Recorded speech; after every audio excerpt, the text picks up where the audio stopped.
జరగండి మేడం.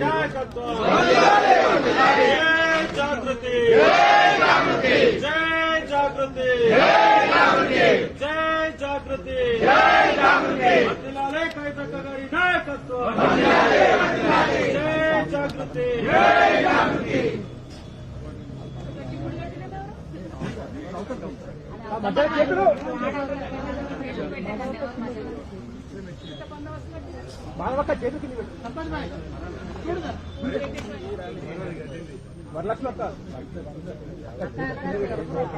చేతులు ఫేస్నే పెట్టుకోండి.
ఉన్నావా రాము?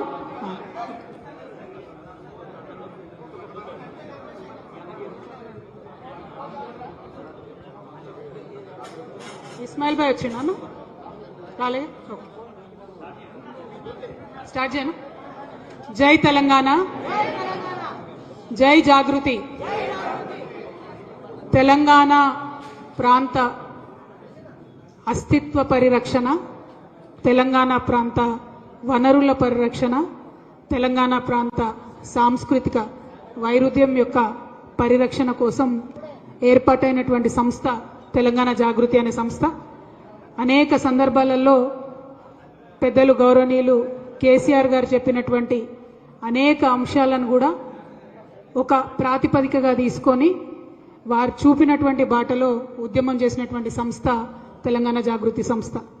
At the same time professor Jayashankar garu చెప్పినటువంటి అనేకమైనటువంటి అంశాలను దారిదీపాలుగా మార్గదర్శకాలుగా ఎన్నుకొని వాటిని తూచా తప్పకుండా పాటిస్తూ ముందుకు సాగినటువంటి సంస్థ తెలంగాణ జాగృతి సంస్థ. ప్రొఫెసర్ జయశంకర్ గారి జయంతి ఆగస్టు 6వ తారీఖు అంటే ఇవాళ.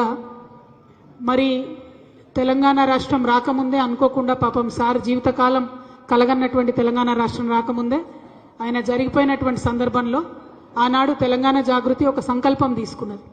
పెద్దలు జయశంకర్ గారి పుట్టినరోజుని ఎప్పుడూ కూడా ఒక సెలబ్రేషన్ లాగా, ఒక పండుగలాగా తెలంగాణ అంశాలన్నీ కూడా తెలంగాణ ప్రజలందరికీ గుర్తు చేసే విధంగా ఉండాలంటే జాగృతి ఆవిర్భావ దినోత్సవం కింద జయశంకర్ సార్ పుట్టినరోజును ప్రతిసారి జరుపుకోవాలనుకున్నాం.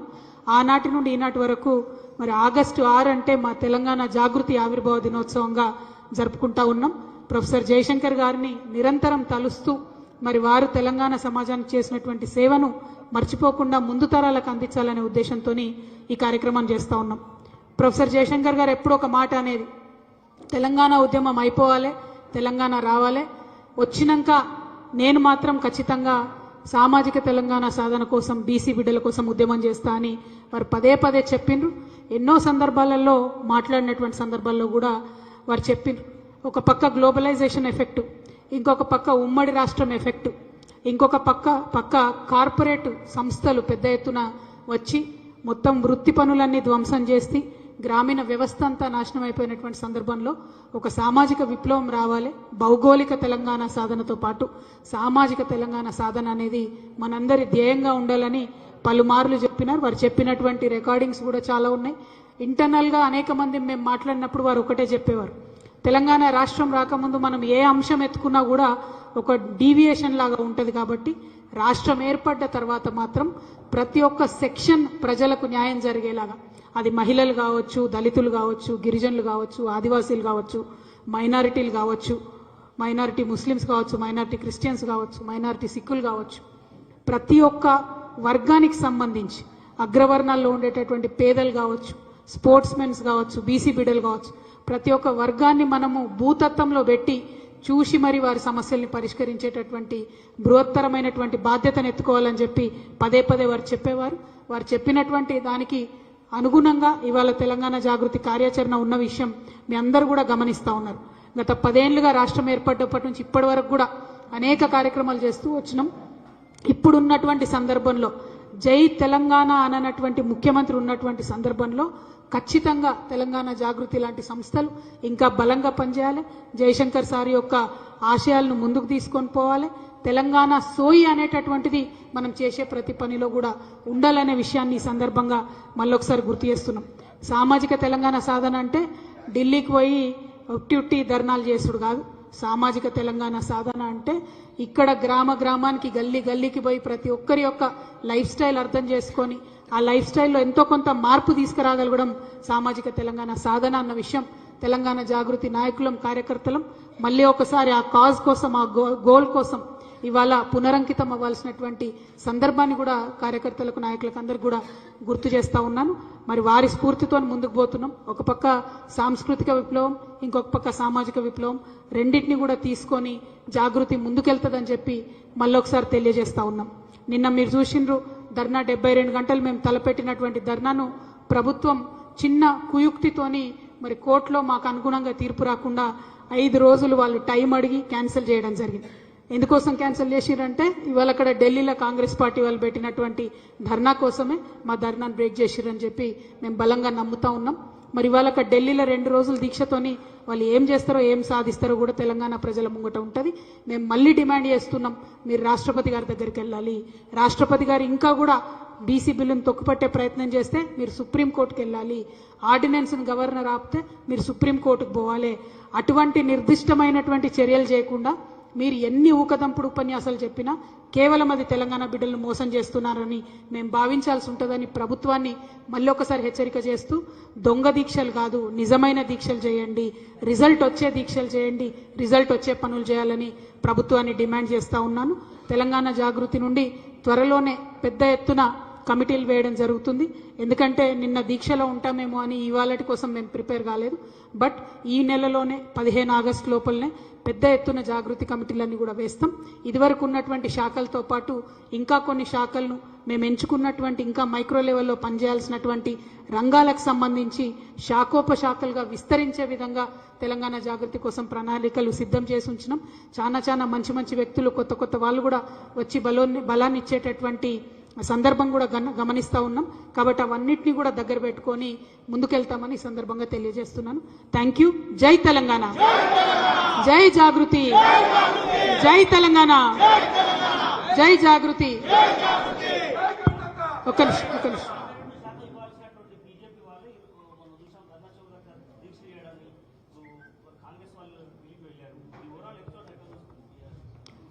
అంటే ప్రధానంగా ఒకటే అండి, 2 పార్టీలు ఎవరైతే చిత్తశుద్ధితోని రిజల్ట్ ఓరియంటెడ్గా పనిచేయాలనో ఆ 2 పార్టీలు కాంగ్రెస్ కానీ బీజేపీ కానీ ఇద్దరు పరస్పరం నేను కొట్టినట్టు చేస్తాను, నువ్వు ఏడిచినట్టు చేయని ఒకరినొకరు కలుపుకొని మరి నాటకం చేస్తున్నటువంటి విషయం తెలంగాణ బిడ్డలు ఇప్పటికే గమనించారు. ఇంకా పెద్ద ఎత్తున అది అర్థమవుతున్నది రోజు రోజుకి. ఇయ్యాల్సినటువంటి బీజేపీ దీక్ష చేయడం, అడగాల్సినటువంటి కాంగ్రెస్ కూడా దీక్ష చేయడం, మాలాంటి ప్రతిపక్షాలు కూడా దీక్ష చేయడం, దీంతో ప్రజల్లో ఒక కన్ఫ్యూజన్ క్రియేట్ చేసేటటువంటి ప్రయత్నం చేస్తున్నారు. కానీ తెలంగాణ ప్రజలు విఘ్నులు, తప్పకుండా గుర్తుపడతారు వీళ్ళ ప్రయత్నాన్ని. తెలంగాణ జాగృతి మాత్రం సామాజిక తెలంగాణ సాధన కోసం ఏ ఒక్క అంశాన్ని కూడా వదిలిపెట్టకుండా ముందుకెళ్తాం. 2 పార్టీలను కూడా ఎండగడతామని తెలియజేస్తాం. ఆ నిపుణులతో మేము సంప్రదిస్తూ ఉన్నామండి. ఇప్పుడు ఈ ఢిల్లీలో కాంగ్రెస్ చేస్తున్నటువంటి 2 రోజుల హడావుడు ఏదైతే ఉందో అట్లీస్ట్ దాని తర్వాత కనీసం రాహుల్ గాంధీ గారు ఒక్కసారైనా పార్లమెంట్లో మాట్లాడతారా, సోనియా గాంధీ గారు రాష్ట్రపతి గారు అపాయింట్మెంట్ కోరరా, ఈ అన్ని అంశాలను కూడా చూసిన తర్వాత మా యొక్క కార్యాచరణ ప్రకటిస్తాం. మీకు తెలుసు ఇదివరకు మేము రైల్ రోకో ప్రకటిస్తామని చెప్పి చేసి గ్రామాన ప్రచారం చేసిన తర్వాత తప్పనిసరి పరిస్థితుల్లో రాష్ట్ర ప్రభుత్వం ఆర్డినెన్స్ ప్రకటించింది. ఇప్పుడు ఆ ఆర్డినెన్స్ గవర్నర్ గారి దగ్గర పాస్ చేయించుకోవడానికి రాష్ట్ర ప్రభుత్వం చేసే ప్రయత్నాలు ఫలిస్తాయా లేదా మనకు 1-2 డేస్లో తెలిసిపోతుంది. లేకపోతే ఖచ్చితంగా మంచి పెద్ద ప్రజా ఆందోళనకు రూపకల్పన చేయడంలో జాగృతి ముందుంటుందని కూడా తెలియజేస్తా ఉన్నాం.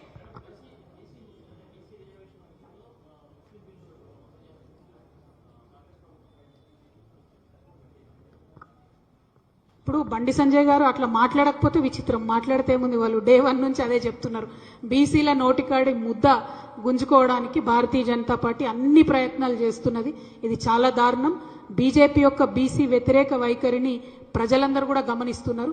ఇప్పటి వరకు కూడా రాష్ట్ర ప్రభుత్వం 42%లో ముస్లిమ్స్ ఉన్నారా లేదా, బీసీలలో ఎంతమందికి ఏ పర్సెంటేజ్ ఇస్తున్నారని కూడా చెప్పనటువంటి పరిస్థితిని చూస్తున్నాం. వీళ్ళు చెప్పనే లేదు. బండి సంజయ్ గారికి ఎట్లా తెలిసింది ముస్లిమ్స్ ఉన్నారా లేదా అని? ముస్లిమ్స్ ఉన్నారు కాబట్టి మేము ఇయ్యమంటారు.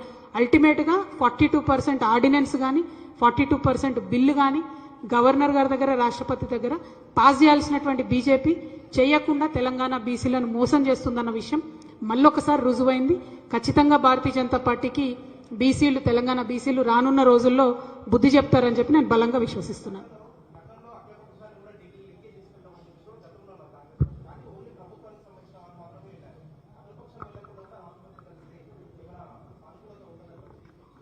మీకు గుర్తుండుంటుంది, తెలంగాణ ఉద్యమ సందర్భంలో మనం అనేక పర్యాయాలు తెలంగాణ ఉద్యమం చేసేవాళ్ళం.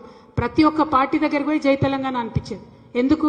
రాజకీయంగా ఒక పార్టీ, ఏ ఒక్క పార్టీ, అది చిన్నదా పెద్దదా అన్నది కాదు, పార్టీ అనేటటువంటిది మద్దతు ఇస్తే ఒక అంశానికి, ఆ అంశానికి బలం చేకూరుతుంది. కాబట్టి ఇవాళ కూడా బీసీలకు సంబంధించి బీసీ బిల్లు అసెంబ్లీలో పాస్ అయ్యేటప్పుడు మేము ముఖ్యమంత్రి గారిని అదే డిమాండ్ చేసినాం, మీరు అఖిలపక్షం తీసుకొని వెళ్ళండి. ఎందుకంటే అసెంబ్లీలో అన్ని పార్టీలు మద్దతు ఇచ్చిన, ఇంక్లూడింగ్ బీజేపీ. అదే 42%. ఆనాడు డీటెయిల్స్ ఇవ్వకున్నా కూడా బీజేపీ మద్దతు ఇచ్చింది అసెంబ్లీలో. ఇవాళనేమో డీటెయిల్స్ ఇస్తలేరు, మరి అందులో ముస్లిమ్స్ ఉన్నారేమో అనేటటువంటి అనుమానంతో చేయమని చెప్తుంది. సో వీళ్ళందరినీ ఎక్స్పోజ్ చేయాలంటే ముఖ్యమంత్రి గారు ఖచ్చితంగా బీజేపీ రాష్ట్ర అధ్యక్షునికి లేఖ రాసేది ఉండే, నడవండి ఢిల్లీకి పోదామని. ముఖ్యమంత్రి గారు లేఖ రాయారు, ఈయననేమో అడ్డుపుల్లలేస్తారు. అంటే ఇద్దరు కలిసే నాటకాలు ఆడుతున్నారన్న విషయం మళ్ళొక్కసారి ప్రజల ముందు ఎక్స్పోజ్ అవుతా ఉంది. ఇప్పటికి కూడా నేను డిమాండ్ చేస్తా ఉన్న ప్రభుత్వాన్ని, మీరు ప్రతి రాష్ట్ర అధ్యక్షుడు, ప్రతి పార్టీ రాష్ట్ర అధ్యక్షుడికి ఉత్తరం రాయండి. వారిని తీసుకొని ఒక డెలిగేషన్ తీసుకొని, ఆల్ పార్టీ డెలిగేషన్ ఢిల్లీకి వెళ్ళండి. దానివల్ల మాత్రమే రిజల్ట్ ఉంటుంది. తప్పితే అనవసరంగా మీరు పోయి షో చేసి ఢిల్లీలో మీడియాలో, టీవీలో కవర్ అవుతారు కావచ్చు, కానీ రిజల్ట్ మాత్రం ఉండదన్న విషయం నేను ప్రభుత్వాన్ని డిమాండ్ చేసి చెప్తాను. Thank you. జై తెలంగాణ, జై జాగృతి. కొనసాగిస్తాం ప్రొఫెసర్ జయశంకర్ గారి ఆశయాలను, కొనసాగిస్తాం తెలంగాణ అమరవీరుల ఆశయాలను. జై తెలంగాణ. ఎప్పటికప్పుడు వార్తలను వీక్షించేందుకు Q9 న్యూస్ ని సబ్స్క్రైబ్ చేసుకోండి, లైక్ చేయండి, షేర్ చేయండి. విలువైన సమాచారాన్ని ముందుగా మీరే తెలుసుకునేందుకు బెల్ బటన్ ని క్లిక్ చేయండి.